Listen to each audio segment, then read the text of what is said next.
ವೀಕ್ಷಕರೇ, ಕಳೆದ ಕೆಲವು ದಿನಗಳಿಂದ ಪ್ರಜ್ವಲ್ ರೇವಣ್ಣ ಪೆನ್ ಡ್ರೈವ್ ಭಾರಿ ಸದ್ದು ಮಾಡುತ್ತಿದ್ದು, ದಿನಕ್ಕೊಬ್ಬ ಮಹಿಳೆಯರು ಪ್ರಜ್ವಲ್ ವಿರುದ್ಧ ಹೇಳಿಕೆ ನೀಡುತ್ತಿದ್ದಾರೆ.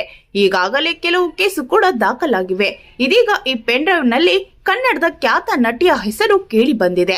ಹಾಗಾದ್ರೆ ಆ ಖ್ಯಾತ ನಟಿಯ ಹೆಸರೇನು ಮತ್ತು ಈ ನಟಿಯು ಈ ಪ್ರಕರಣದಲ್ಲಿ ಸಿಲುಕಿಕೊಳ್ಳಲು ಕಾರಣವೇನು ಅಂತ ಈ ವಿಡಿಯೋದಲ್ಲಿ ನೋಡೋಣ ಬನ್ನಿ. ಅದಕ್ಕೂ ಮುನ್ನ ಸಮಾಜಕ್ಕೆ ಮಾದರಿಯಾಗಿ ಬದುಕಬೇಕಾಗಿರುವ ವ್ಯಕ್ತಿಗಳೇ ಈ ರೀತಿ ಕೆಟ್ಟ ಕೆಲಸ ಮಾಡುವುದು ತಪ್ಪು ಅಂತ ನೀವು ಕೂಡ ಒಪ್ಪುವುದಾದ್ರೆ ತಪ್ಪದೆ ಈ ವಿಡಿಯೋನ ಲೈಕ್ ಮಾಡಿ, ಹಾಗೆ ನಮ್ಮ ಚಾನೆಲ್ ಅನ್ನ ಸಬ್ಸ್ಕ್ರೈಬ್ ಮಾಡಿ ನಮ್ಮನ್ನ ಬೆಂಬಲಿಸಿ.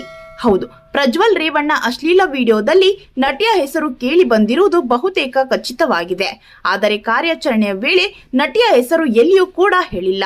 ಇದು ನಟಿಯ ಭವಿಷ್ಯದ ಪ್ರಶ್ನೆಯಾಗಿರುವುದರಿಂದ ಹೆಸರನ್ನ ಗೌಪ್ಯವಾಗಿ ಇಡಲಾಗಿದೆ ಎಂದು ಕೆಲವು ಮೂಲಗಳಿಂದ ತಿಳಿದು ಬಂದಿದೆ.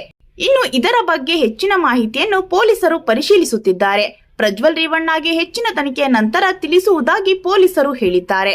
ಇನ್ನು ಚಿತ್ರರಂಗ ಈ ಬಗ್ಗೆ ಮಾತನಾಡಿ, ಖಚಿತ ಮಾಹಿತಿ ಇದ್ದರೆ ಮಾತ್ರ ಇಂತಹ ವರದಿಯನ್ನ ಮಾಡಿ, ಇಲ್ಲದಿದ್ದರೆ ಇಡೀ ಚಿತ್ರರಂಗದ ಮರ್ಯಾದೆ ಕಳೆದಂತೆ ಆಗುತ್ತದೆ ಎಂದು ತಿಳಿಸಿದೆ.